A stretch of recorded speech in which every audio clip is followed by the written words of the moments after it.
아버지의 사랑하심이 우리 아버지의 사랑하심이 우리 아버지의 사랑하심이 크고도 크도다. 우리 아버지의 신실하심이 우리 아버지의 신실하심이 우리 아버지의 신실하심이 크고도 크도다. 우리 아버지의 인도하심이 우리 아버지의 인도하심이 우리 아버지의 인도하심이 크고도 크도다.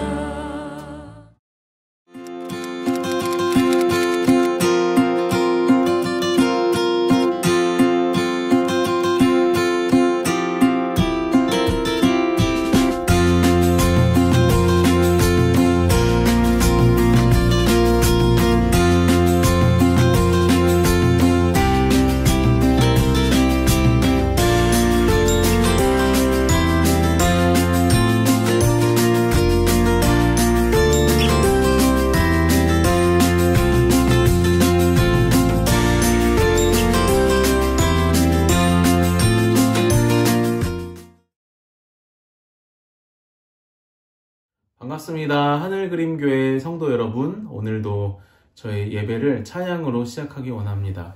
다 같이 마음을 모아서 하나님 찬양하며 오늘 예배를 시작하겠습니다. 왕이신 나의 하나님,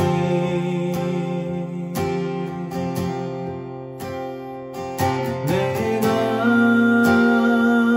주를 높이고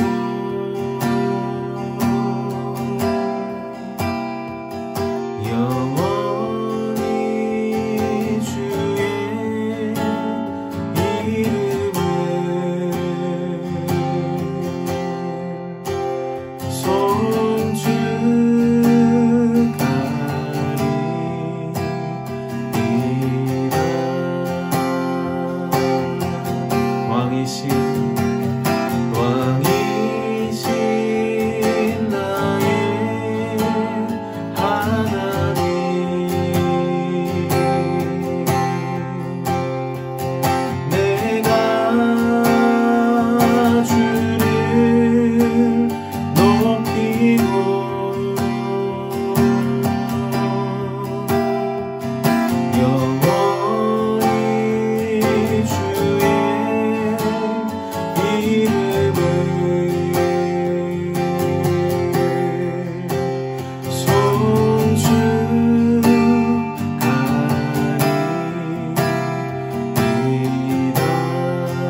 송축하리이다.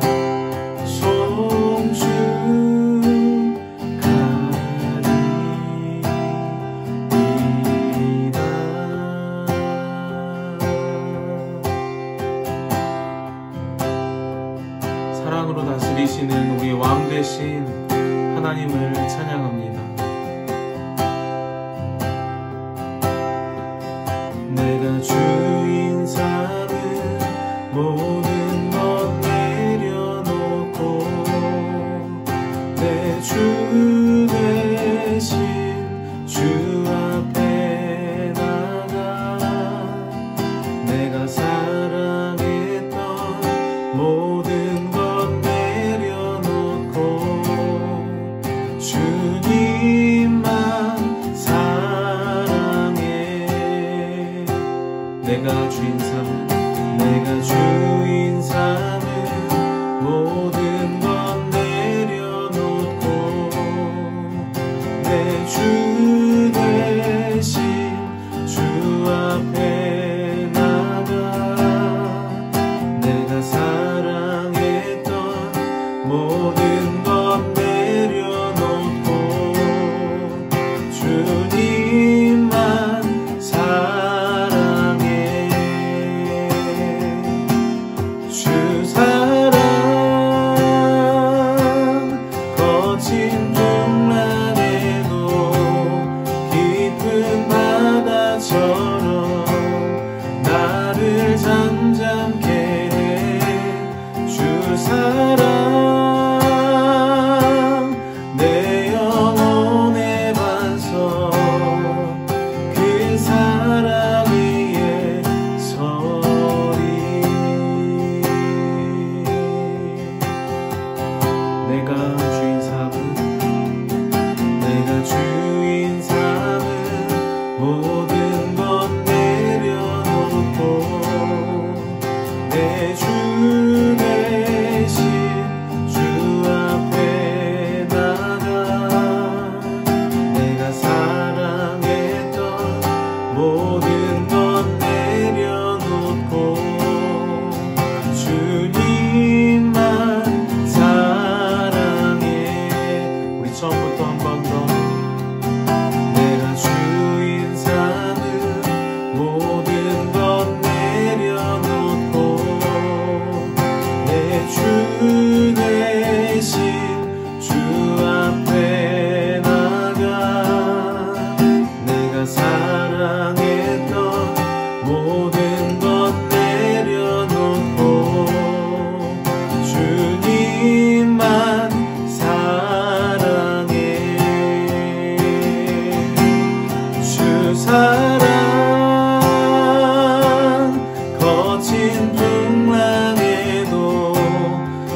예수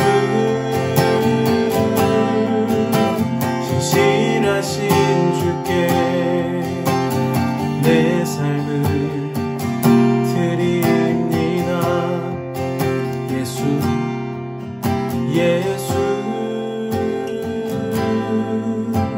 선하신 목자 나의 앞길 아시네. 예수 신실하신 주께 내 삶을 드림. 우리 한 번만 더 하나님 바라보시면서 예수 선하신 목자 나의 앞길 아시네. 예수 신실하신 주께 내 삶을 드립니다. 내 삶을 드립니다.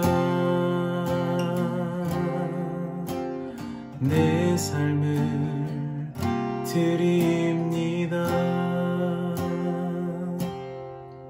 아멘.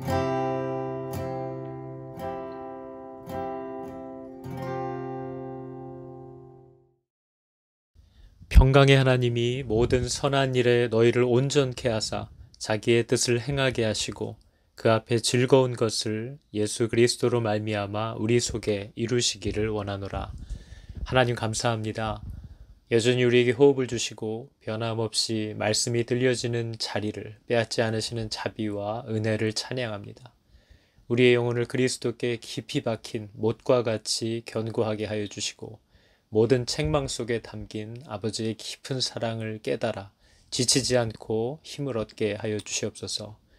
경제적 어려움과 정치적인 혼란, 피조물을 말씀대로 살피고 돌보지 못함으로 오늘날 당하고 있는 여러 가지 재난으로 인하여 우리를 회개의 자리로 인도하여 주시고 이제 우리를 만드시고 부르신 주님을 청종하는 자리로 주님 우리를 이끌어 주시옵소서.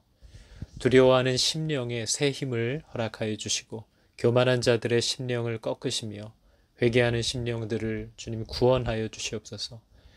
오늘 성도들의 가정에서 따로 또 함께 드려지는 이 예배를 주님 기쁘게 받아주시고 하나님의 말씀을 굶주린 자들처럼 달게 먹고 또 바르게 깨닫는 은혜를 주시옵소서. 우리 주 예수님의 이름으로 기도합니다. 아멘. 오늘 하이델베르크 요리 문답은 75번째 문답입니다. 오늘 질문은 다음과 같습니다. 십자가에서 드리신 그리스도의 희생과 그 희생으로 인해 우리에게 주어진 모든 축복에 이제 내가 참여하게 되었다는 이 사실을 성만찬은 어떻게 우리에게 상기시키고 또 확신시켜 줍니까? 성경은 다음과 같이 대답합니다. 첫째로 우리는 성찬을 통해 주님의 몸이 나를 위해 떼어지고 주님의 피가 나를 위해 쏟아졌음을 눈으로 확실히 보는 것입니다. 둘째로 성찬을 통하여 우리는 떼어지고 쏟아진 그리스도의 살과 피를 받아 맛보는 것처럼 그리스도께서는 당신의 살과 피로 지금도 우리의 영혼을 먹이시고 자라게 하시는 줄을 알게 되는 것입니다. 그리스도께서는 저와 모든 성도들에게 이것을 기념하여 모일 때마다 이 떡을 떼고 이 잔을 마시라고 명령하심으로써 그분이 우리를 위해 죽으신 것과 그 죽음을 통해 우리에게 영원한 생명을 여전히 공급하고 계심을 상기시키고 또 확신하게 하시는 것입니다. 오늘 우리에게 주시는 하나님 말씀 함께 보겠습니다. 오늘 이사야서 38장 1절에서 22절까지의 말씀입니다. 그때 히스기야가 병들어 죽게 되니 아모스의 아들 선지자 이사야가 나아가 그에게 이르되 여호와께서 이같이 말씀하시기를 너는 내 집에 유언하라 내가 죽고 살지 못하리라 하셨나이다 하니 히스기야가 얼굴을 벽으로 향하고 여호와께 기도하여 이르되 여호와여 구하오니 내가 주 앞에서 진실과 전심으로 행하며 주의 목전에서 선하게 행한 것을 기억하옵소서 하고 히스기야가 심히 통곡하니 이에 여호와의 말씀이 이사야에게 임하여 이르시되 너는 가서 히스기야에게 이르기를 내 조상 다윗의 하나님 여호와께서 이같이 말씀하시기를 내가 너의 기도를 들었고 내 눈물을 보았노라. 내가 내 수한에 15년을 더하고 너와 이 성을 아수르 왕의 손에서 건져내겠고 내가 또 이 성을 보호하리라. 이는 여호와께로 말미암는 너를 위한 징조이니 곧 여호와께서 하신 말씀을 그가 이루신다는 증거이니라. 보라 아하스의 해시계에 나아갔던 해 그림자를 뒤로 10도를 물러가게 하리라 하셨다 하라 하시더니 이에 해시계에 나아갔던 해의 그림자가 10도를 물러가니라. 유다 왕 히스기야가 병들었다가 그의 병이 나은 때에 기록한 글이 이러하니라. 내가 말하기를 나의 중년에 스올의 문에 들어가고 나의 여생을 빼앗기게 되리라 하였도다. 내가 또 말하기를 내가 다시는 여호와를 배웁지 못하리니 산자의 땅에서 다시는 여호와를 배웁지 못하겠고 내가 세상의 거민 중에서 한 사람도 다시는 보지 못하리라 하였도다. 나의 거처는 목자의 장막을 거둠같이 나를 떠나 옮겨졌고 직공이 배를 걷어 마름같이 내가 내 생명을 말았도다. 주께서 나를 틀에서 끊으시리니 조석간에 나를 끝내시리라. 내가 아침까지 견디어 싸우나 주께서 사자같이 나의 모든 뼈를 꺾으시오니 조석간에 나를 끝내시리라. 나는 제비같이 학같이 지적이며 비둘기같이 슬피 울며 내 눈이 쇠하도록 앙망하나이다. 여호와여 내가 압제를 받사오니 나의 중보가 되옵소서. 주께서 내게 말씀하시고 또 친히 이루셨사오니 내가 무슨 말씀을 하오리이까. 내 영혼의 고통으로 말미암아 내가 종신토록 방황하리이다. 주여 사람이 사는 것이 이에 있고 내 심령의 생명도 온전히 거기에 있사오니 원하건대 나를 치료하시며 나를 살려주옵소서. 보옵소서. 내게 큰 고통을 더하신 것은 내게 평안을 주려 하심이라. 주께서 내 영혼을 사랑하사 멸망의 구덩이에서 건지셨고 내 모든 죄를 주의 등 뒤에 던지셨나이다. 스올이 주께 감사하지 못하며 사망이 주를 찬양하지 못하며 구덩이에 들어간 자가 주의 신실을 바라지 못하되 오직 산자 곧 산자는 오늘 내가 하는 것과 같이 주께 감사하며 주의 신실을 아버지가 그의 자녀에게 알게 하리이다. 여호와께서 나를 구원하시리니 우리가 종신토록 여호와의 전에서 수금으로 나의 노래를 노래하리로다. 이사야가 이르기를 한 뭉치 무화과를 가져다가 종처에 붙이면 왕이 나으리라 하였고 히스기야도 말하기를 내가 여호와의 전에 올라갈 징조가 무엇이냐 하였더라. 아멘. 할렐루야. 하늘그린 교회 성도 여러분 반갑습니다. 여러분 이제 저희가 오늘과 내일까지 이사야서를 39장 마무리를 하고 이제 9월과 10월 2달 동안은 창세기와 또 고린도후서 시편 말씀을 함께 살펴보게 됩니다. 9월과 10월 2달간 저와 여러분의 삶에 어떤 일이 있을지 아무도 알지 못하지만 그 2달 동안도 하나님께서 이 말씀들을 통하여서 우리에게 피할 길을 허락하여 주시고 또 바른 방향을 제시하여 주시고 또 하나님의 때를 따라 돕는 은혜로 말씀 가운데 우리를 이끌어 주실 줄을 믿습니다. 여러분도 동일한 기대와 믿음을 가지고 하나님의 말씀 앞에 서는 것을 타협하지 않고 또 뒤로 물러가지 않는 그런 열심 내시기를 여러분 축복합니다. 오늘 계속해서 이사야서의 말씀을 우리가 다룹니다.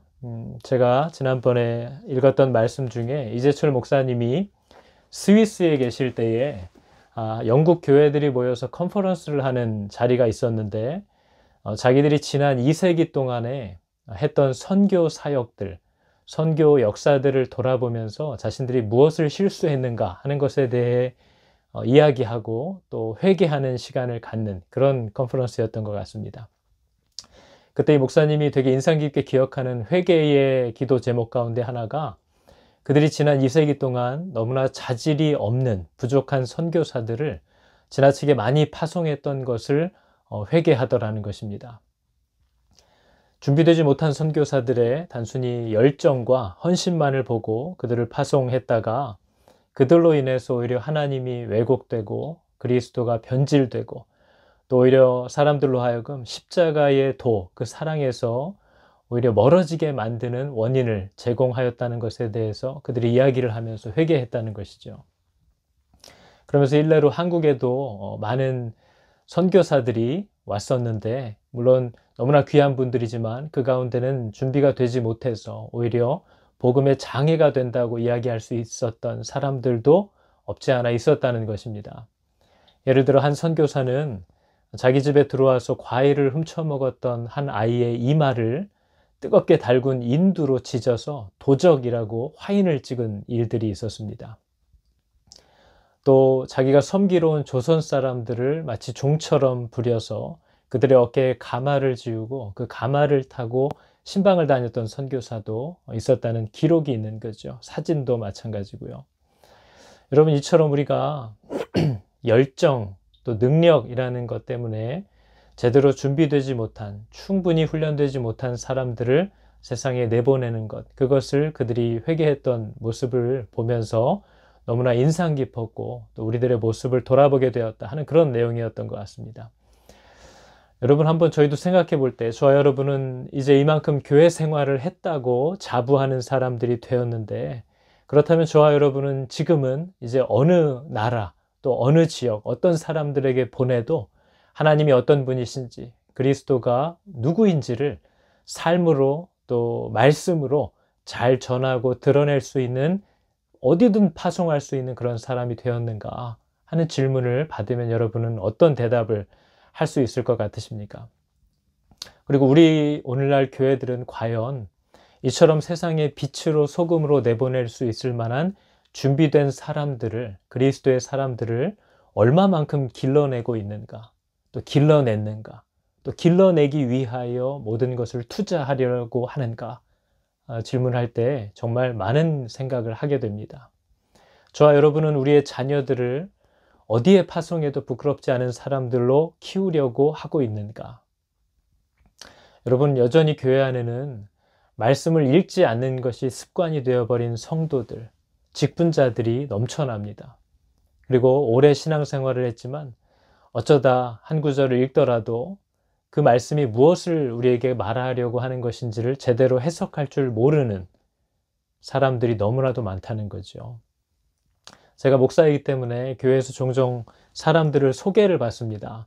목사님, 이분이 정말 독실한 분입니다. 목사님, 이분이 정말 일꾼입니다 하는 얘기들을 자주 듣습니다.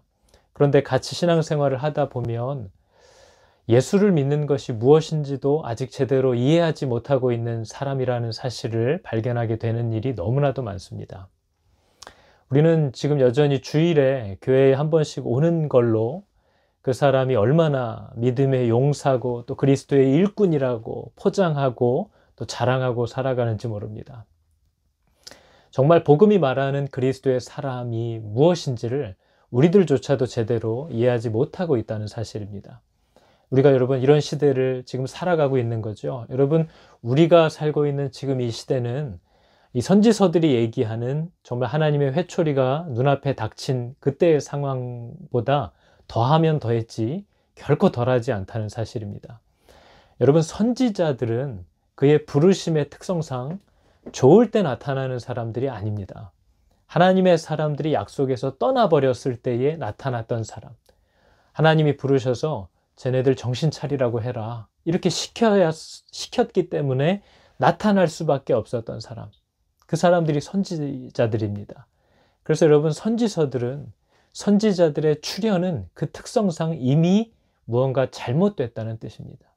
그렇기 때문에 여러분, 우리가 이사야서를 읽을 때 선한 것을 기대할 수 없는 것이 이 선지자가 나타났다라는 사실 자체가 이제 하나님이 무언가 진노하셨다는 뜻이기 때문입니다. 오늘 우리가 읽어보게 될 38장의 내용을 우리가 이미 읽었는데요. 이사야 36장부터 이사야서 39장까지는 히스기야 왕에 관련된 이야기입니다. 여러분 잘 아시다시피 히스기야 왕은 25살에 왕이 돼서 14년을 다스리다가 39살에 오늘 본문에 나왔듯이 죽을 병에 걸립니다. 그리고 우리가 또한 읽었듯이 하나님의 은혜로 그 후 15년을 더 살아서 다스리다가 54세로 그의 삶을 마칩니다. 여러분, 오늘 본문은 우리가 죽을 병에 걸렸어도 기도하면 낫는다 하는 메시지를 우리에게 주는 본문이 아닙니다.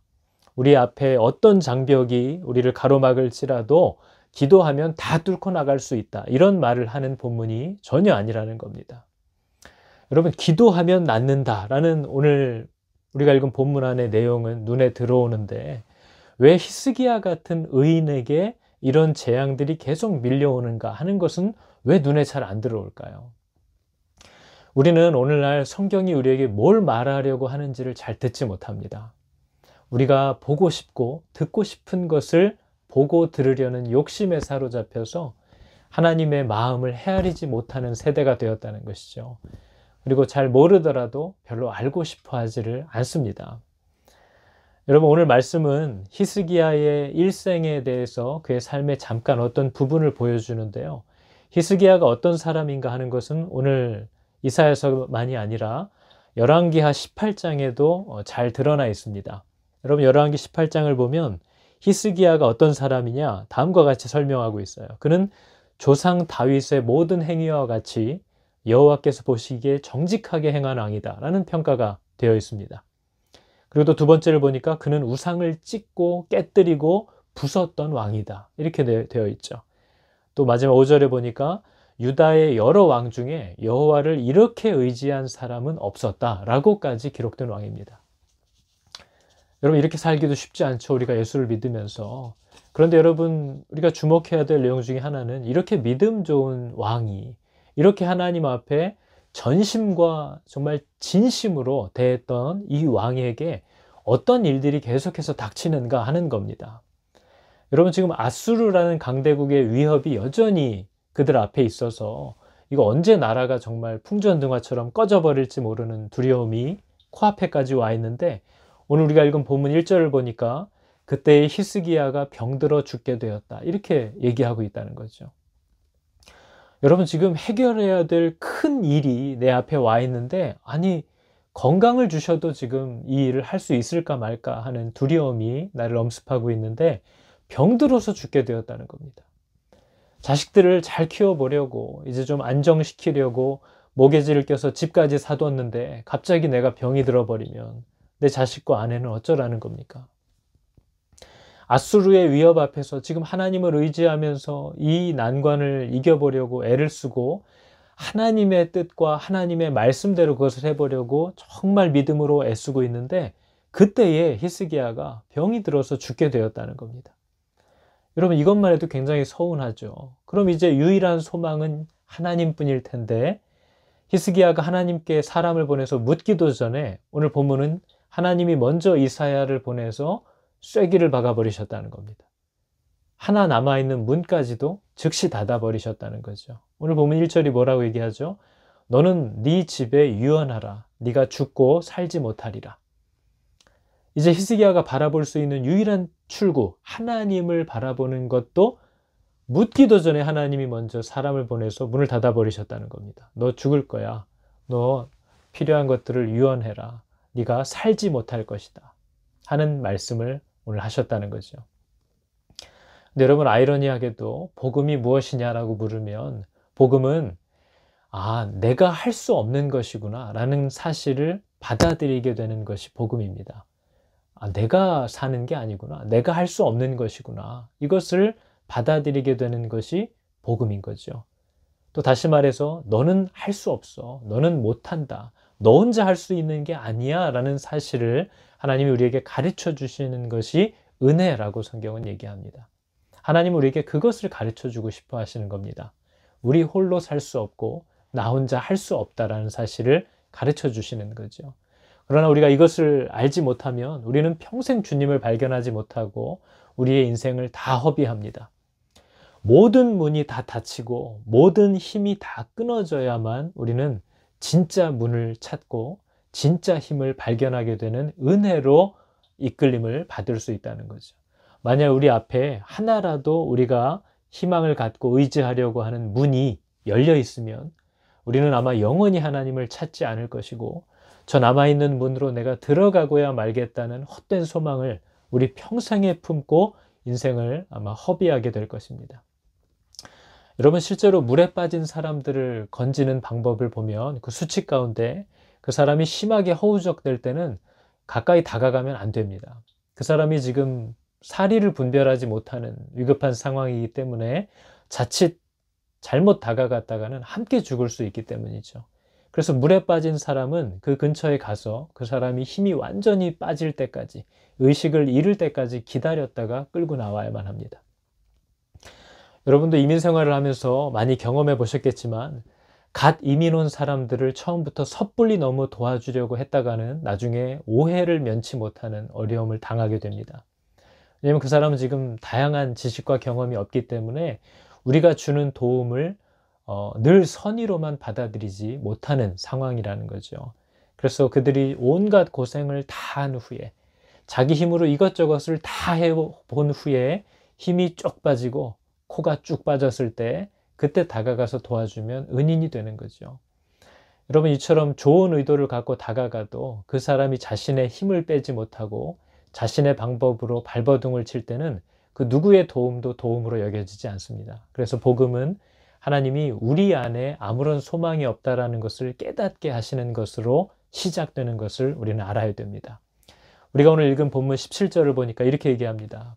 보옵소서, 내게 큰 고통을 더하신 것은 내게 평안을 주려 하심이라. 하나님이 우리에게 큰 고통을 주시는 것은 우리에게 평안을 주려 하심이라는 겁니다. 내게 평안을 주시려는 고통이 그럼 무엇인가? 주께서 내 영혼을 사랑하사 멸망의 구덩이에서 건지셨고 내 모든 죄를 주의 등 뒤에 던지셨나이다. 여러분, 하나님이 우리에게 참 평안을 주려고 주시는 고통이 뭡니까? 내가 하나님 참 평안 말고 그 이외에 의지하는 모든 것들, 곧 모든 죄를 주의 등 뒤로 던지시는 겁니다. 하나님과의 관계를 방해하는 친구를, 하나님과의 관계를 방해하는 물질을, 그런 내 자랑을, 기회를 다 던져버리신다는 겁니다. 이것은 우리에게 고통이죠. 그러나 이러한 고통을 내게 더하시는 것은 내게 참 평안이 무엇인지를 알게 하시고 그 평안을 주려 하십니다 라고 본문이 얘기하고 있다는 겁니다. 여러분, 우리가 오늘 읽은 본문의 9절부터 20절까지는 히스기야가 이 병에서 회복을 한 후에 하나님께 자신의 감사와 찬양을 기록한 내용입니다. 그래서 히스기야의 시편이라고도 할 수 있는 내용이죠. 근데 여러분, 오늘 히스기야의 찬양을 보면 그 가운데 아주 재미있는 표현들이 나오는데요. 그가 죽음을 앞에 두고 느꼈던 두려움이 무엇인지를 표현합니다. 오늘 보면 11절을 보니까 그가 죽음이 다가왔다라는 사실을 깨닫고 무엇을 아쉬워하고 안타까워했느냐, 다음과 같이 11절이 얘기하죠. 산자의 땅에서 다시는 여호와를 뵙지 못하겠고 내가 세상의 거민 중에서 한 사람도 다시는 보지 못하리라 하였도다. 여러분, 이 세상에서 우리가 살면서 하나님과 사람을 보지 못하게 되었다. 더 이상 이 세상에서 하나님을 보지 못하고 이 세상에서 사람을 보지 못하게 되었다. 이게 뭐가 이렇게 대단한 일일까요? 왜 이게 그렇게 후회스럽고 두려웠을까요? 아니, 사람은 안 봤으면 좋겠고, 이제는 저희는 이 땅에서 하나님을 보는 일이 그렇게 즐거움이라고 여겨본 적이 없는 것 같은데, 그죠? 예배 드리러 가는 것도 정말 지겨운 일이고, 기도하는 것도 도대체 뭘 해야 될지 모르겠고, 이게 왜 좋은지도 모르겠고, 그러지 않습니까? 이 땅에서 하나님을 보는 게 뭐가 좋았죠? 이 땅에서 사람들을 보는 게 무슨 우리에게 즐거움이었죠? 여러분은 볼 수 없는 영이신 하나님을 어디서든지 불러서 내가 이야기할 수 있었던 그 시간이 대단하다고 여겨지십니까? 여러분은 영이신 하나님께서 여러분의 목사를 통해서 또 사역자들을 통해서 당신의 말씀을 우리에게 전달해 주시는 이 시간이 이 땅에서 말할 수 없이 영광스러운 시간이었습니까? 여러분은 혼자 조용히 방에서 하나님의 말씀을 펴서 주님의 마음을 헤아리고 또 하나님이 당신의 마음을 우리에게 부어주시고 또 그럴 때 내 마음속에 떠오르는 감사의 제목들을 가지고 하나님께 감사와 찬양을 드리고 했던 일을 만약에 더 이상 할 수 없게 된다면 그게 여러분에겐 괴로움이 될 것 같으십니까? 여러분, 오늘 본문이 얘기하는 걸 보니까요, 산자의 땅에서, 이 땅에서 더 이상 하나님을 뵙지 못하고 사람을 만날 수 없는 것, 그 고통을 얘기한다는 겁니다. 여러분, 우리가 이 땅에서 잠깐 사는 이 삶은 앞으로 끝이 없는 영원을 살아갈 우리들에게 어떻게 보면 점 하나를 찍어서도 표시할 수 없을 만큼 아주 잠깐 지나가는 인생입니다. 근데 그 짧은 인생 가운데서만 할 수 있는 일이 있다는 거죠. 여러분, 사실 하나님이 영원을 살 우리들에게 점 하나 찍는 것으로도 표현하지 못할 잠깐 지나가는 이 땅에서의 삶을 허락하시는 이유는 성경이 분명히 얘기하고 있듯이 우리로 하여금 그 아들의 형상을 닮게 하시기 위함이다, 이렇게 얘기를 하고 있습니다. 여러분, 우리가 이 땅에서 닮아야 할 그리스도의 형상이 어떤 것이냐? 그분이 인간의 몸으로 오셔서 오직 말씀을 쫓아서 걸으셨던 것, 그리고 오직 성령의 인도함에 순종하시면서 사셨던 것, 그러다가 십자가에서 숨이 끊어지는 그 순간까지 끝까지 자기를 외면하고 자기에게 침묵하셨던 아버지에게 죽기까지 순종하셨던 그 아들의 삶, 그 그리스도의 삶이 성경이 보여주고 있는 많은 찬양의 모습들 중에 하나님이 받으신 최고의 찬양이고 최고의 영광입니다. 여러분, 그것은 이 땅에서만 할 수 있는 것이죠. 누가 하나님을 대면하여 보고 찬양하지 않을 수 있는 자가 있습니까? 그러나 이 땅에서의 삶은 하나님을 보지 못하는 시간입니다. 이 땅에서의 삶은 하나님을 보지도 못하고 느낄 수도 없는 그 시간 속에서 오직 성령의 도움으로 하나님을 향한 신뢰와 사랑을 노래할 수 있는 유일한 때입니다. 한결같이 믿음으로 보이지 않는 분에게 복종할 수 있는 유일한 시간은 지금 저와 여러분이 살고 있는 이 짧은 인생의 때밖에는 없다는 겁니다. 여러분, 이 사실을 알고 계십니까? 여러분, 모든 문제가 다 해결된 후에 감사하는 것은 쉽죠. 그러나 문제가 여전히 해결되지 않고 내 앞에 있는데도 그 대상을 신뢰하고 사랑하기 때문에 문제 속에서도 감사하는 것은 훨씬 가치가 있습니다. 우리가 친구도 내가 잘 나갈 때 내 주변에 맴도는 친구보다 내가 정말 어렵고 힘들었을 때도 한결같이 나를 잡아주었던 친구가 진짜 친구라고 우리가 말하듯이, 우리가 하나님을 느낄 수 없고 볼 수 없는 이러한 이 땅에서의 시간 속에서 드릴 수 있는 찬양이 있다는 거죠. 감사가 있다는 거죠. 그것은 천국에서 드리는 감사와 찬양과는 또 다른 겁니다. 오늘 히스기야가 그것을 더 이상 할 수 없게 되었다. 이 땅에서 하나님을 보지 못하게 되었다. 여러분, 우리가 젊은 사람들을 보면서 어르신들은 주로 그런 얘기들을 많이 하죠. 젊은 사람들이 저 젊음이 얼마나 잠깐이고 얼마나 귀한 줄을 알지 못하고 저 젊음의 때를 온통 집안에서 컴퓨터하고 오락하는 데 탕진을 하고 저 건강을 그냥 술, 담배에 절어서 엉뚱한 것에 소진을 하고, 또 우리 젊은 어린 소녀들은 자기의 그 이쁘고 생기 있는 젊음, 그 피부가 그때 잠깐인 것 뿐인데 그 아름다움을 누리지 못하고 감사하지 못하고 빨리 그 어설픈 화장으로 어른 흉내를 내는 모습을 볼 때 어른들은 얼마나 안타까워합니까? 저거 정말 잠깐인데, 화장 안 하는 게 더 이쁜데 저 때를 누리지 못한다는 거죠.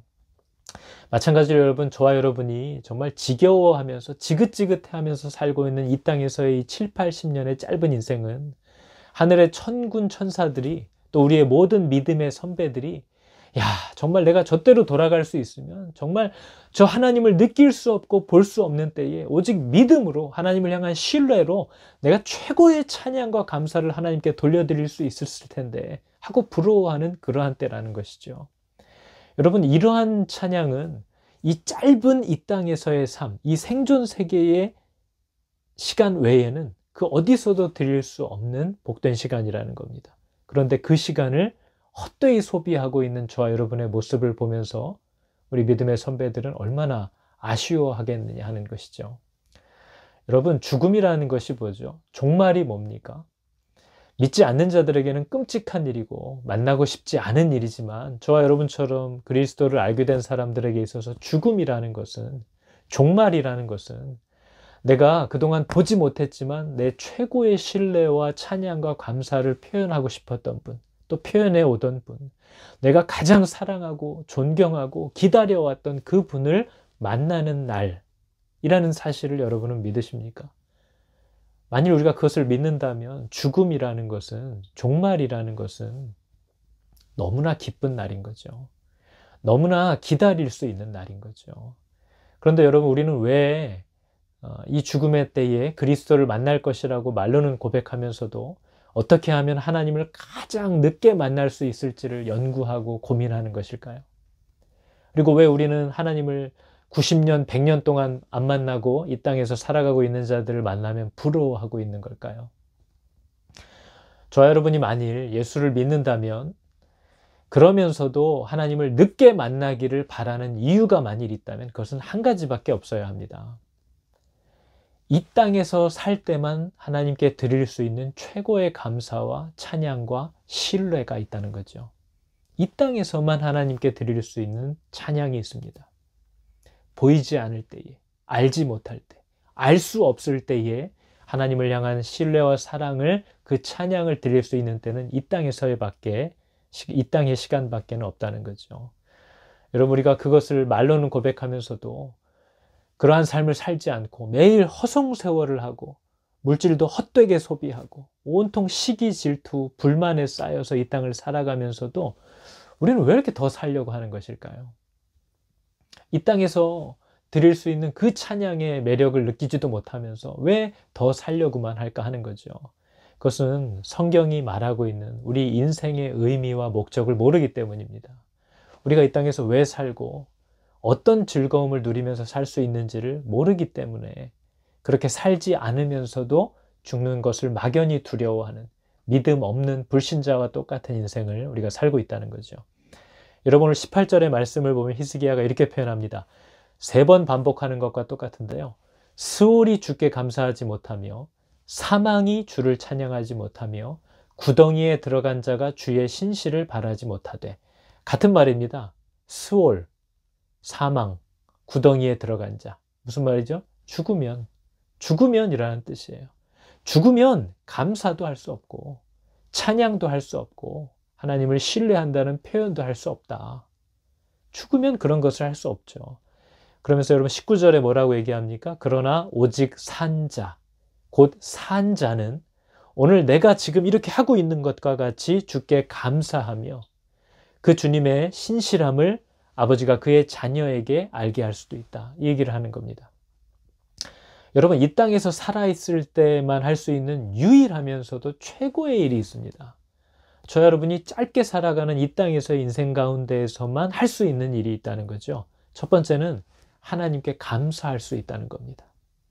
하나님께 감사할 수 있고, 두 번째는 하나님이 바로 그런 분이라는 사실을 사람들에게 알게 하는 것. 이 두 가지를 할 수 있다는 거죠. 하나님을 기뻐하고 사람들에게 그 사실을 전달하는 것. 여러분, 이것은 이 땅에서의 인생 중에 밖에는 할 수 없는 일이라고 오늘 본문이 우리에게 얘기하는 겁니다. 여러분은 이것 이외에 어떤 일을 그렇게 하고 싶으십니까? 하나님께 감사하는 일과 하나님이 그런 분이시라는 것을 사람들에게 알게 하는 일, 이것 이외에 여러분은 어떤 일을 하고 싶으신 거죠? 여러분 혹시 큰 일을 하고 싶으십니까? 크게 쓰임받고 싶으십니까? 우리 자식이 크게 쓰임받기를 원하십니까?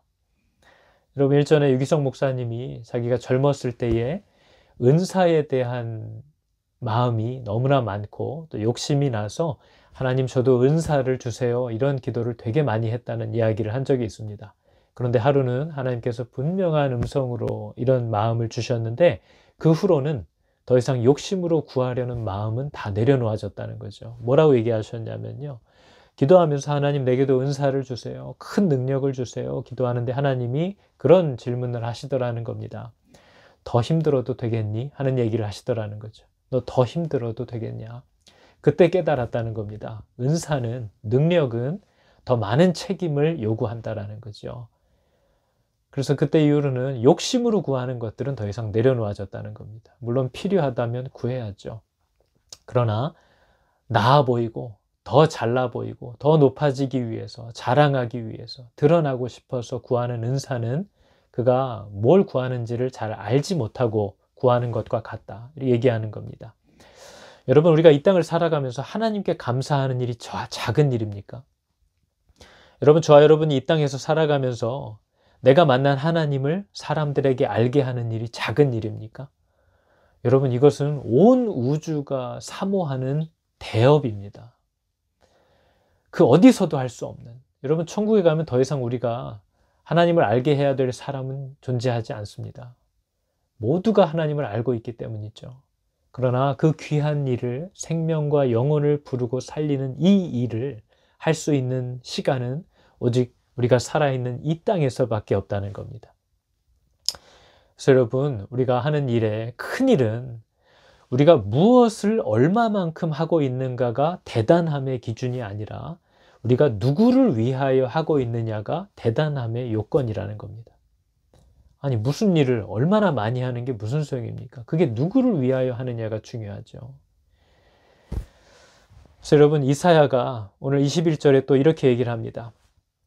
이사야가 말하기를 한 뭉치 무화과를 가져다가 종처에 붙이면 왕이 나으리라. 이제 하나님께서 히스기야에게 회복을 허락해 주셨습니다. 병을 낫게 하시겠다고 했죠. 근데 그러면 여러분 그냥 고쳐주시면 되지 굳이 무화과는 왜 갖다가 붙이라고 하는 걸까요?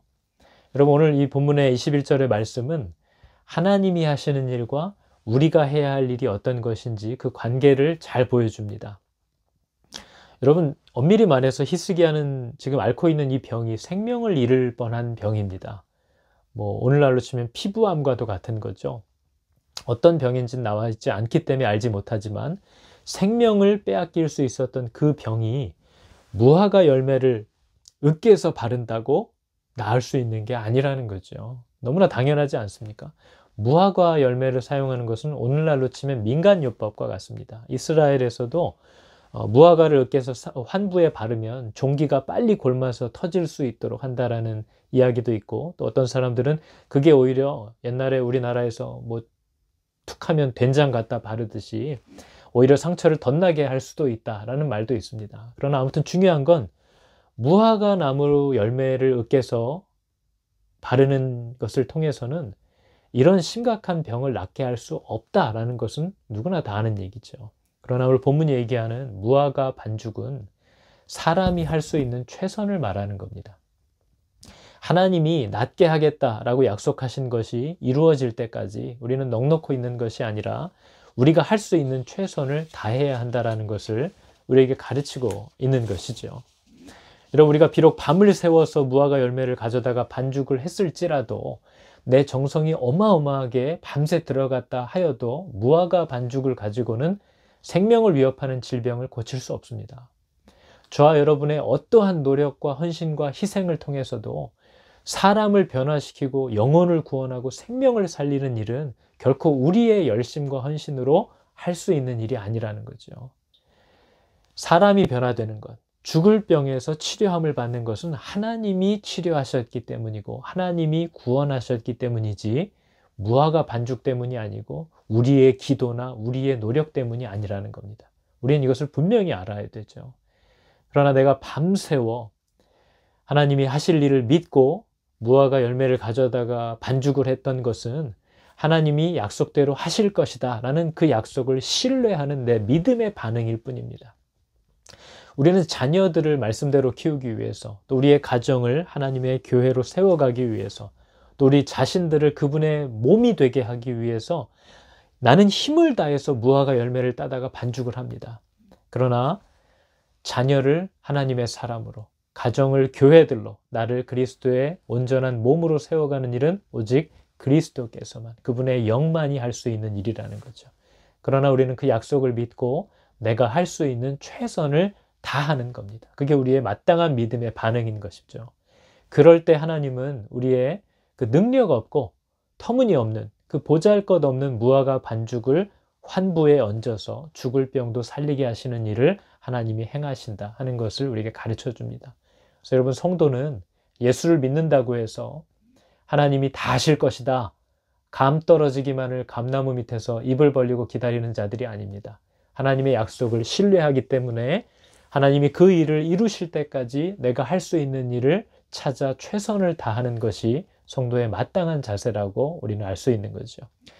여러분, 히스기야는, 오늘 히스기야의 이 사건의 내용은 단순히 하나님께서 병을 고쳐주신다 하는 것을 우리에게 가르치려고 하는 것이 아닙니다. 여러분, 병에 걸리고 죽을 병에 걸린 사람들을 위해서 우리가 한두 번 기도하는 것이 아니죠. 그러나 여러분, 그렇다고 해서 항상 죽을 병에 걸린 사람들이 낫습니까? 우리 앞에 가로막힌 장벽들이 우리가 뜨겁게 기도한다고 언제나 치워지는 것이 아닙니다. 그래서 우리는 성경을 잘 알아야 되는 거죠. 우리는 하나님의 어떤 분이신지를 말씀을 통해서 제대로 알아야 할 필요가, 의무가 있는 하나님의 백성들입니다. 여러분, 성경에 나와 있는 모든 기적들과 놀라운 역사와 또 하나님의 세밀한 인도하심들은 언제나 하나님이 우리에게 하신 약속을 이루기 위해서 행하시는 겁니다. 하나님이 우리에게 약속하신 것을 이루기 위하여 하나님은 기적도 역사하심도 인도하심도 허락하신다는 거죠. 언제나 그렇습니다. 우리가 오늘 읽은 38장 5절과 6절의 말씀을 보면 이렇게 되어 있습니다. 하나님께서 갑자기 히스기야에게 그의 조상의 이름을 거론합니다. 너는 가서 히스기야에게 이르기를 너의 조상 다윗의 하나님 여호와께서 이같이 말씀하시기를.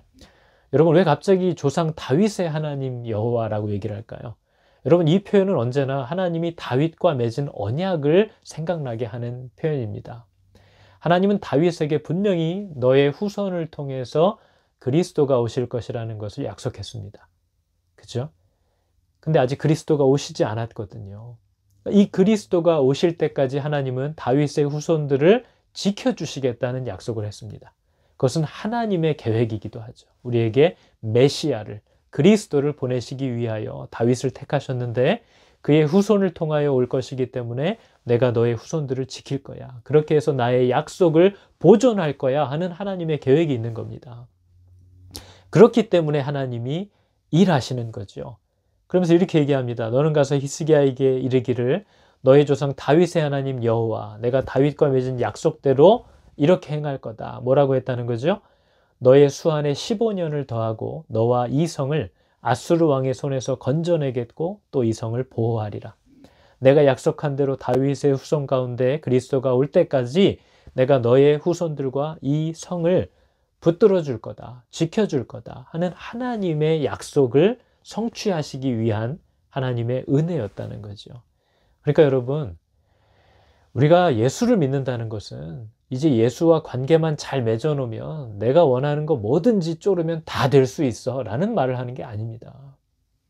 우리의 기도의 응답은 언제나 하나님이 우리와 약속해 주신 것을 구하면 이루어집니다.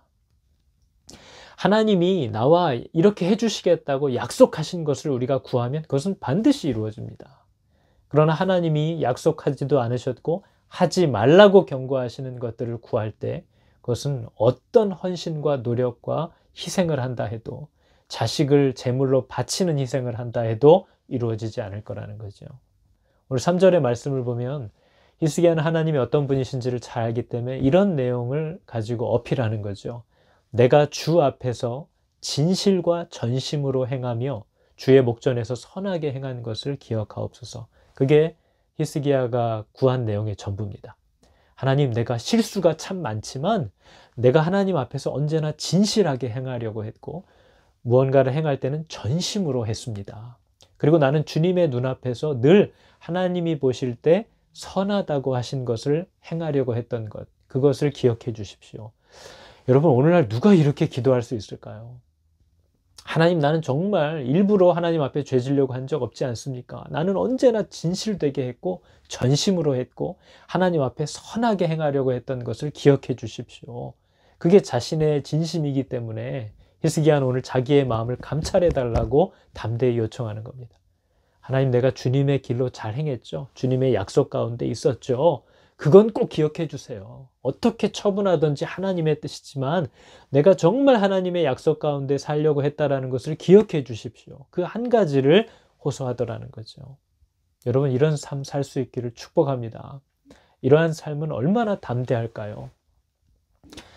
여러분, 우리가 잘 알다시피 요즘은 점점 전 세계적으로 겨울은 점점 더 추워지고 여름은 점점 더 더워집니다. 다들 느끼고 계실 겁니다. 한국에도 이런 추위가 없었다, 이런 더위가 없었다, 이런 기록들을 계속해서 갱신하고 있고 뉴질랜드도 마찬가지입니다. 여러분, 겨울이 더 추워지고 여름이 더 더워지면 이 온도의 차이가 심해질수록 강수량은 계속해서 늘어나게 됩니다. 강수량이 늘어나고 날씨가 바뀌기 시작하면 전염병이 돌기 시작하고 곡식과 과수가 잘 익지 못해서 떨어지게 되는 거죠. 그러면 곡식의 가격이 폭등하기 시작하고 과일도 마찬가지입니다. 지금 우리가 만나고 있는 상황들인 거죠. 그러면 여러분, 경제의 위기와 어려움을 만나게 되는 것은 자연스러운 순서입니다. 그리고 여러분 아시다시피 경제의 위기, 먹고 사는 문제에 대한 두려움은 언제나 정치적인 위기와 분란으로 이어지게 되어 있습니다. 그러면 취업은 점점 어려워지고 앞으로 더 심해질 것이라는 것을 우리는 예측할 수 있는 거죠. 이렇게 되면 여러분, 이런 불안함은 사람들의 마음에 이기심을 증폭시킵니다. 그러면 사랑이 식어지기 시작하는 거죠. 그렇게 세계적인 기근이 시작되는 겁니다. 그럼 여러분, 성경은 이런 일들을, 오늘과 같은 이러한 모습들을 예고하면서 어떤 일들이 일어날 것이라고 얘기하고 있는지를 우리는 기억해야 됩니다. 여러분, 마태복음 24장을 보면 이러한 어려움과 두려움과 혼란과 소동이 나타날 때에 하나님은 이 때에 알곡과 가라지를 구별하실 것이다 하는 것을 분명히 우리에게 가르쳐 줍니다. 마태복음 24장 13절은 끝까지 견디는 자는 구원을 얻을 것이다, 이렇게 표현하죠. 여러분, 끝까지 견딘다는 게 악착같이 아주 그냥 다른 사람 밟아가면서 살아남는다는 얘기가 아니라, 이런 두려움과 어려움과 배신 속에서도 끝까지 하나님의 말씀, 하나님의 약속대로 살아내는 자, 그가 하나님께 구원을 받을 것이다 하는 걸 얘기하는 거죠. 그러면서 여러분, 마태복음 24장 뒤에 나오는 비유들을 보면 오늘날 우리들이 정말 기억해야 될 내용들입니다. 무화과 나무 잎사귀가 연해지는 것을 보면 여름이 온다라는 것을 알 수 있지 않느냐. 징조를 보면 어떤 일이 따라올 거라는 걸 왜 모르느냐 하는 걸 얘기하는 거죠. 그러면서 두 번째 나오는 또 비유는 방주가 문을 닫는 날까지 사람들은 알지 못하고 흥청망청 놀고 있었다. 그 다음 비유를 보니까 주인이 돌아오시는 줄도 모르고 종이 놀고 있었다.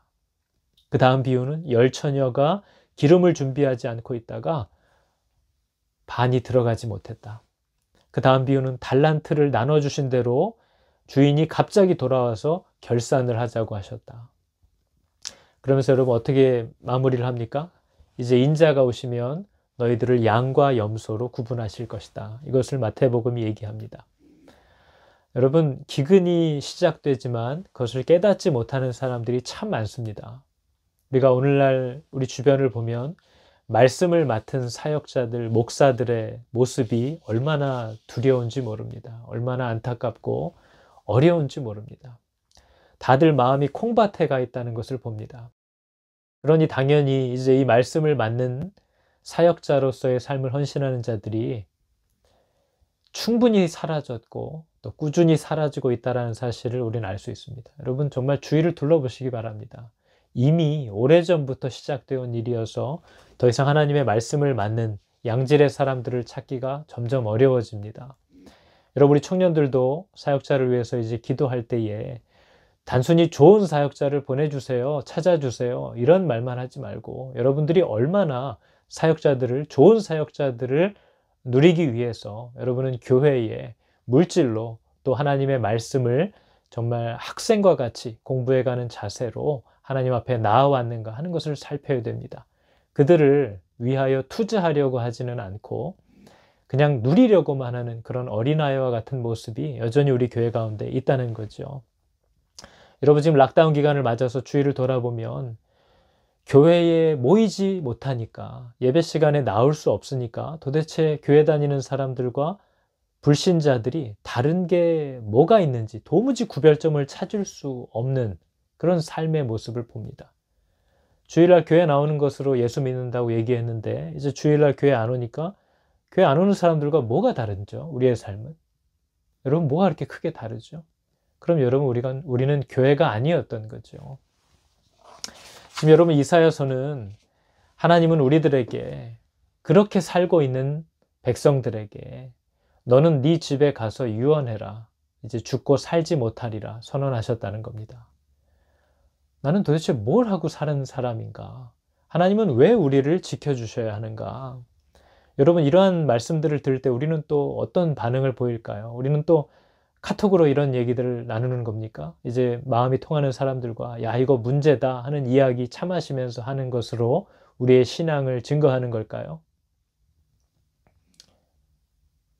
여러분, 오늘 히스기야의 말씀을 보니까, 히스기야의 모습을 보니까 히스기야는 심지어 이사야를 불러서 말하려고 하지도 않습니다.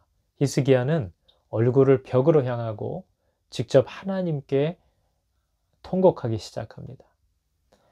여러분, 내 삶이 잘못되었다고 느낄 때 우리는 사람들 만나서 차 마시면서 그럴듯한 말들로 자신의 결단과 어떤 말씀의 지식을 은근히 자랑하면서 자신의 온전함을 드러내려고 할 때가 아니라 하나님 앞에 얼굴을 벽으로 향하고 자신의 모습을 거울로 온전히 비추면서 틀어진 것들에 대하여 뼈를 깎는 회개를 하고 통곡해야 될 때라는 것을 깨달아야 합니다. 지금도 이렇게 말씀을 들으면서 그냥 뭔가 좀 답답하고 찜찜하기만 하지, 도대체 언약 백성의 자리로 돌아간다는 게 무슨 내용인지, 하나님과 맺은 약속이 뭔지, 아니 뭐 꼭 어떻게 다르게 살아야 한다는 건가, 이렇게 생각조차 하지 못하고 있다면 정말 큰일이라는 거죠. 여러분, 하나님은 다윗과의 언약을 기억하고 그것을 근거로 끝까지 일하시겠다고 우리에게 얘기합니다. 저와 여러분도 부지런히 무화과 반죽을 따서 우리가 할 수 있는 일들을 하시기 바랍니다. 내가 할 수 있는 결단과 회개를 시작할 수 있는 은혜가 있기를 여러분 축복합니다. 마지막으로 신명기 8장 16절을 보니까 이렇게 얘기합니다. 네 조상들도 알지 못하던 만나를 광야에서 너에게 먹이셨나니 그렇게 하신 이유는 다 너를 낮추시며 너를 시험하사 마침내 너에게 복을 주려 하심이었느니라. 아멘. 여러분, 지금 우리에게 닥치는, 또 앞으로 계속해서 닥쳐올 많은 일들 가운데 하나님이 우리를 낮추고 시험하시겠지만 그 가운데서도 그 누구도 알지 못하고 예측할 수 없는 만나로 우리들을 먹이실 겁니다.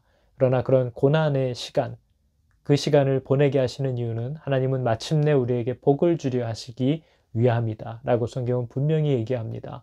그래서 여러분, 힘있게 더욱더 통곡함으로 하나님을 의지하시고 주님 앞에 나아가심으로 이 복을 다 받으실 수 있기를 여러분 축복합니다. 기도하겠습니다.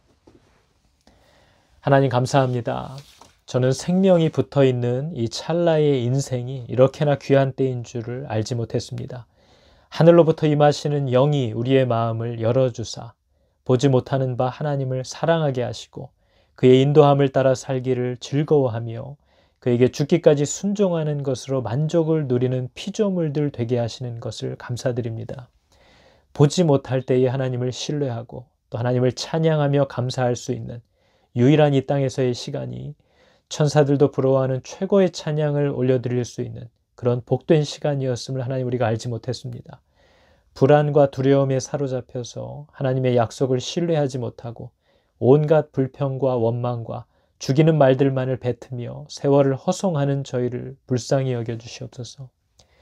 이 짧은 인생을 오직 하나님을 향한 신뢰와 믿음으로 담대히 걷게 하사 하나님의 영광이 되는 인생들 다 되게 하여 주시옵소서. 앞서가심으로 우리의 본이 되신 예수 그리스도의 이름으로 기도드렸습니다. 아멘. 드리리 내 마음 찬양 받으실 주 나의 왕 주님께 내 온 마음 다하여 드리리 내 노래 받기 합당하신 나의 왕 구주께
민수기 6장 우리를 향한 하나님의 마음을 선포할 때에 아멘으로 기쁘게 받으시기 바랍니다. 여호와는 내게 복을 주시고 너를 지키시기를 원하며 여호와는 그의 얼굴을 비추사 은혜 베푸시기를 원하며 여호와는 그 얼굴을 너에게로 향하여 드사 평강 주시기를 원하노라. 아멘. 우리 아버지의 사랑하심이 우리 아버지의 사랑하심이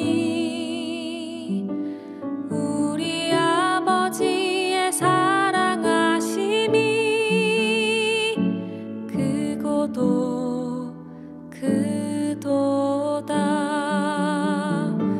우리 아버지의 신실하심이 우리 아버지의 신실하심이 우리 아버지의 신실하심이 크고도